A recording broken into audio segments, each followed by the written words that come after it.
몰려드는 부하들 때문에 일이 커지는 것 같아요. 손오공이 삼장 손을 놓고 일단 도망칩니다. 삼장이 뒤에다가 야 이 자식아! 데리고 나왔으면 책임져야지 마! 이번에 도착한 곳은 약간 핫플입니다. 화려하고 시끌시끌하고 사람 많고 제가 안 가봤지만 뭐랄까 그 라스베가스 같은 느낌. 그래서 신기하기도 하면서 적응 못해서 두리번거리다가 어떤 절을 발견하게 됩니다. 잘됐다, 저기 들어가서 좀 쉬자. 그래가지고 삼장이 먼저 들어가서 당나라에서 온 스님이라고 얘기하니까 절에서 또 깜짝 놀라죠. 아니 거기가 얼마나 먼데 거기서 왔냐, 분명히 일행이 있으실 텐데 어디 계십니까? 제 제자들이 워낙 못생겨가지고 보는 분들마다 깜짝 놀라시길래 제가 또 문 밖에 두고 왔습니다. 아이고 스님도 참 못생겨봤자 얼마나 못생겼다고. 으악! 이러고서 안으로 들여보내주게 됩니다. 들어와서 주지 스님한테 여기 동네가 참 화려합니다. 그러니까 여기 마을 사람들이 파티하는 거 좋아한다고. 그러면서 곧 정월 대보름이라 우리 마을에서 축제를 크게 하는데 한 이틀 더 쉬시다 가십시오. 그래가지고 삼장도 구경은 하고 싶은데 왠지 빨리 뇌음사 가야 될 것 같아가지고 고민하고 있었는데 제자들이 와가지고 사부님 우리도 축제 보고 가요. 그래가지고 잘됐다, 저놈들 핑계대고 축제 보고 가야지. 그래? 그 뇌음사 빨리 가야 되는데 어쩔 수 없지 뭐. 요러고서 며칠 더 쉬기로 합니다. 삼장이 당나라 떠날 때 스스로 다짐했던 게 있잖아요. 가다가 절을 발견하면 청소도 하고 불상도 닦고 요렇게 스스로 약속을 했잖아요. 그래서 절에 머물면서 마당을 쓸고 있는데 절 안쪽에 커다란 기름 등이 3개가 있는데 향기가 너무 좋은 거야. 그래가지고 주지 스님한테 저 기름은 무슨 기름이길래 이렇게 향기가 좋습니까? 물어보니까 이 기름은 마을 부자들이 기부한 최고급 기름인데 정월 대보름까지 태우는 거고, 정월 대보름의 축제 분위기가 절정에 달하면은 마지막 퍼포먼스로 부처님 3분이 진짜로 강림을 하신대. 그래가지고 기름을 가지고 가는 걸로 축제가 끝이 난다고 합니다. 부처님들이 바쁘실 텐데 1년에 한 번씩 요 마을에 오시나 봐요. 그리고 그렇게 기름을 다 가지고 가시면 1년 동안 농작물이 아주 잘 자라고 큰 사건 사고 없이 무사히 잘 지나간대요. 삼장이 얘기를 듣고는 축제가 아주 기대가 됩니다 이러면서 청소를 마무리하게 되죠. 드디어 축제날, 여기저기서 북적북적하고 폭죽도 삐용삐용 뻥뻥뻥 하고 길거리에 푸드트럭들도 와있고 무슨 게임 같은 것도 하고 온 동네가 들뜬 하루를 보내고 있었어요. 삼장이랜도 신나게 구경을 하고 있는데 해가 지고 저녁이 되니까 갑자기 막 꾸릉꾸릉 하더니 막 바람이 불면서 길가에 불이 다 꺼져요. 사람들이 막 드디어 부처님 오신다고 막 신나하는데 손오공은 부처님 몇 번 만나봤잖아. 분위기가 이상한 거죠. 부처님 오실 때 이렇게 어둡고 바람 불고 혼란스럽지 않으니까. 그리고 비린내가 나더래요. 그래갖고 상황을 지켜보려고 일행을 챙기는데 삼장이 없어졌어. 야 사부님 어디 가셨냐? 이게 팔계랑 오정인 또 모른대. 이 자식들, 그래 니들한테 물어본 내가 똥멍청이지.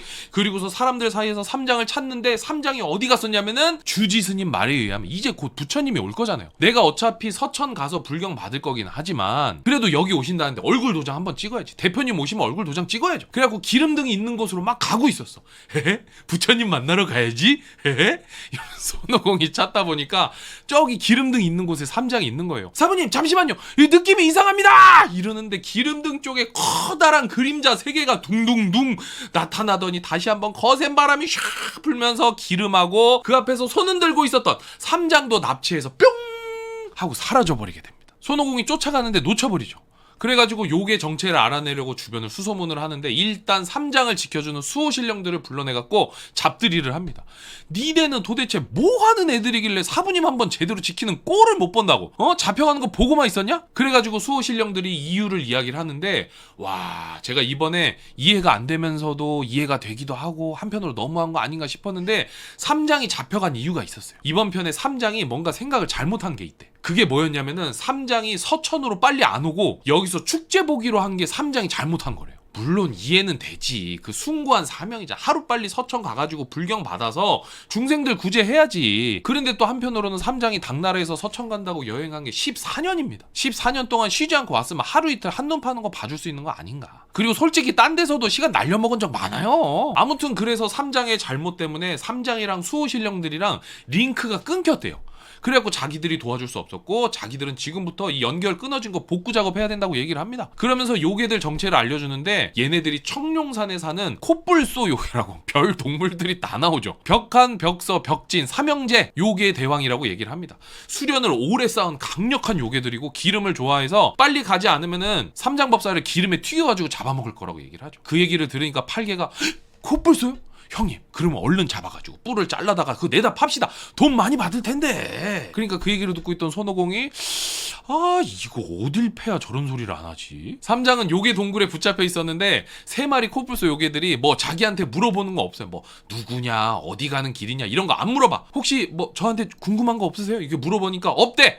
자기들은 그냥 빨리 너 튀겨 먹으려고 한다면서 부하들 시켜가지고 얘들아 얘 옷 벗기고 깨끗이 씻어와 얼른 먹자. 근데 때마침 손오공이 도착해서 문 앞에서 행패를 부리니까 부하 요괴가 와가지고 대왕님 문 앞에 웬 원숭이가 와가지고 행패를 부립니다. 아마도 우리가 잡아온 저 중놈 일행인 것 같다 라고 얘기를 하죠. 그래서 코뿔소 요괴들이 동료래? 쟤 누군데? 아 얘들아 저기 아까 잡아서 씻던 거 있지? 그거 다시 옷 입혀갖고 갖고 와봐. 뭐 하던 앤지 한번 물어봐야겠다. 그래서 삼장한테 너 누구냐고 물어보게 되거든요. 예 대왕님 제가 아주 상세하게 말씀드리겠습니다. 그러면서 당태종이 꿈꾼 이야기부터 당나라에서 출발한 이야기, 요괴들 물리친 썰 이거 막 풀게 됩니다. 그러다가 손오공 얘기할 때 제 제자 중에 제천대성 손오공이라고 있습니다. 그러니까 요괴들이 깜짝 놀래죠.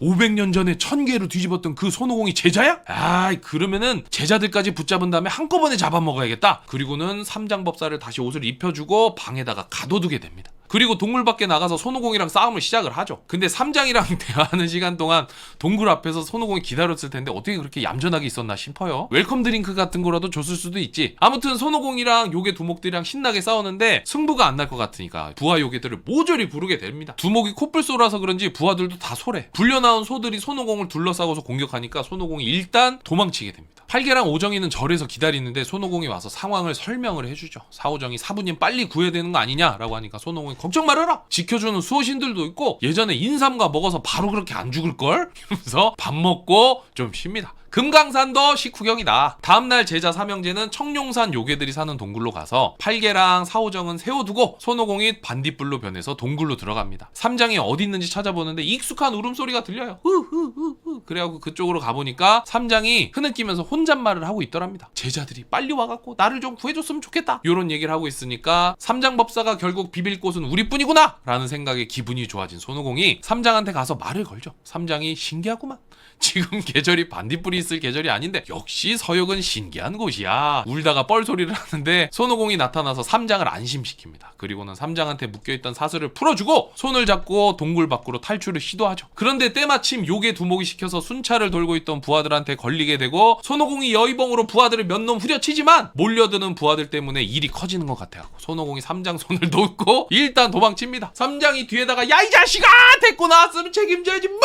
그러고서 등 뒤를 돌아보는데 부하 요괴들이 재주가 좋구만. 쇠사슬을 어떻게 풀었대? 이러고는 더 튼튼하게 묶어서 코뿔소 대왕한테 끌고 갑니다. 코뿔소 대왕이 삼장을 윽박 찌르죠. 너 어떻게 쇠사슬을 풀었어? 그리고 원숭이 그거 어떻게 들어온 거야? 그러니까 삼장이 대왕님 일단 고정하시고 손오공 저놈은 변신술을 좀 쓸 줄 압니다. 반딧불로 변신해서 들어왔고 저를 구해주는 것처럼 하더니 대왕님의 용맹한 부하들을 보고는 저를 두고 가버렸습니다. 그러니까 코뿔소들이 건방진 원숭이 놈이 쫄았구만. 얘들아 이 중놈은 방 안에 잘 가둬두고 철저히 감시하도록 해라. 한편 손오공은 동굴 밖에 나와서 팔계랑 사오정한테 정보 공유를 해주고 동굴을 두드리면서 요괴들한테 싸움을 겁니다. 코뿔소 대왕 3마리랑 제자들의 싸움이 시작이 되는 거죠. 앞서 싸움이랑 마찬가지로 코뿔소들이 싸우는 척하다가 부하들을 부르고 팔계랑 사오정이 잡혀가게 됩니다. 손오공은 이번에도 겨우겨우 근두운을 타고서 도망치게 되죠. 요괴 동굴에서 묶인 채로 팔계랑 사오정이 삼장을 만나게 됩니다. 굉장히 반갑죠. 그러면서 얘들아 오공이는 어디 갔니? 물어보는데 사오정이 약간 삐쳤어. 형님은 혼자 도망가 버렸어요. 손오공한테 섭섭하다는 거죠. 그런데 삼장이 그래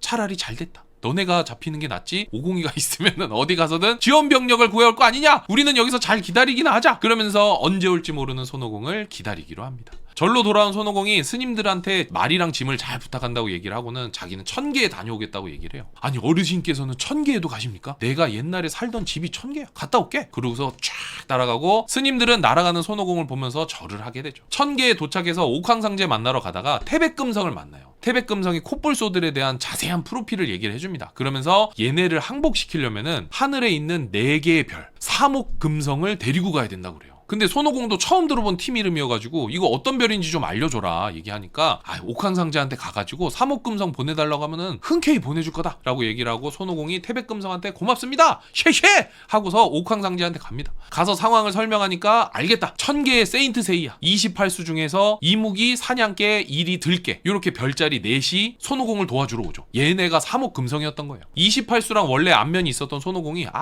그 태백금성 늙은이 그거 그냥 누구라고 말해줬으면 귀찮게 않게 옥황상제 안 만나도 되는데 번거롭게 이러면서 중얼거리니까 그 네 별자리가 아이 대성 무슨 말씀을 그렇게 하시냐고. 그래도 그건 아니죠. 어디 옥황상제의 명령 없이 하늘의 별이 함부로 움직인단 말입니까? 라고 잔소리를 합니다. 알았고 빨리 그냥 코뿔소 잡으러 갑시다. 그러니까 별자리들이 웃으면서 코뿔소 잡으러 가는 거예요. 그 정도면은 우리 중에서 이 들깨 이 친구만 가도 될 겁니다. 그러니까 손오공이 아니 이 자식들이 좀 전에는 옥황상제가 가라면 가고 오라면 오는 것처럼 하더니 어디서 놀고 먹으려고 술을 써? 옥황상제가 너네 넷 다 가래. 왜 가기 싫어? 그럼 나랑 같이 옥황상제한테 가든가. 그래가지고 별자리 넷이서 별말 없이 종종종 따라가게 됩니다. 요괴 동굴 앞에서 손오공이 소리를 지르고 코뿔소 대왕 3마리가 나오는데 별자리들을 보고 깜짝 놀라죠. 그리고 부하 요괴들한테 얘들아 그동안 즐거웠다. 너네도 알아서 살 길 찾아가라. 그러고서 뿅 하고 도망치게 됩니다. 사냥개랑 이리의 별자리는 요괴 부하들을 닥치는 대로 몰살을 하면서 삼장법사랑 팔개의 사후정을 구해줍니다. 삼장법사가 고맙다면서 별자리한테 계속 절을 하니까 팔개가 사부님 걸리적거리게 여기서 자꾸 절하지 말고 밖으로 나가라. 그러고는 동굴에서 비싼 물건들을 동굴 밖으로 옮긴 다음에 형한테 배운 대로 동굴에 불을 지르고 절로 돌아가게 됩니다. 맨날 보면은 파괴하고 숲속 동물 친구들 죽이고 비싼 물건 챙기고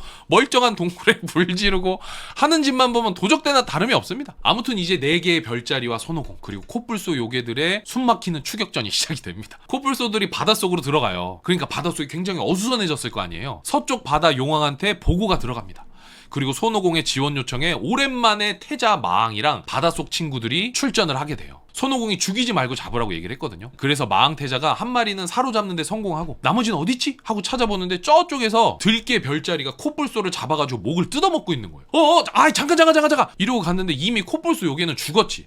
이거 어떡해요. 제천대성이 죽이지 말랐는데. 그러니까 들깨 별자리도 어떡하죠? 에이 어떡하긴 뭘 어떡해요. 사실대로 말해야지. 그러게 왜 이렇게 흥분을 해갖고 그걸 먹어요. 그리고는 잠시 뒤에 나머지 한 마리도 생포하게 됩니다. 손오공이 죽은 건 어쩔 수 없으니까 뿔 자르고 가죽 벗겨서 우리가 가지고 가고 고기는 용궁에서 알아서 요리해 드십시오. 이러고서 나머지 2마리를 끌고 절로 가게 되죠. 신기한 게 얘네 코뿔소라고 했잖아요. 근데 뿔이 2개씩이래요. 절로 돌아가서 스님들이랑 마을 사람들이 구름 위에 있는 코뿔소랑 손오공을 쳐다보니까 손오공이 너네 그동안 속았었어. 니네가 기름 갖다 바친 거 이 코뿔소야 라고 얘기를 합니다. 그리고는 팔개를 시켜서 나머지 2마리도 목을 쫙 베어버리고 뿔도 잘라요. 그러면 총 뿔이 6개잖아요. 1개는 절에다 둬서 나중에라도 사람들이 기름 바치는 일이 없도록 하자. 오늘의 사건을 기억하게 하자. 그래가지고 잘 보관하라고 하고 4개는 옥황상제한테 수수료로 떼줍니다. 그리고 나머지 하나는 뇌음사 갔을 때 우리가 석가열애한테 선물로 주자. 그렇게 코뿔소 뿔까지 깔끔하게 분배하고 마을 사람들의 환호를 받으면서 사건은 마무리가 됩니다.